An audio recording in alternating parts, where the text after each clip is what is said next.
রাসূল পাক সাল্লাল্লাহু আলাইহি ওয়াসাল্লাম হাদিস শরীফের মধ্যে ইরশাদ করেন, যে ব্যক্তি ফজর ও মাগরিবের নামাজের পর এই দোয়াটি 3 বার পড়িবে, আল্লাহ পাক রব্বুল আলামিন তাহাকে যাবতীয় বালা মুসিবত হইতে, দুর্ঘটনা হইতে আল্লাহ তাআলা নিজ কুদরতি হাতে হেফাজতে রাখিবেন।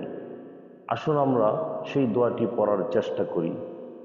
বিসমিল্লাহিল্লাযী লা ইয়াদুররু মা ইসমিহি শাইউন ফিল আরদি ওয়ালা ফিস সামাই ওয়া হুয়াস সামিউল আলিম। আবার দোয়াটি পড়ি।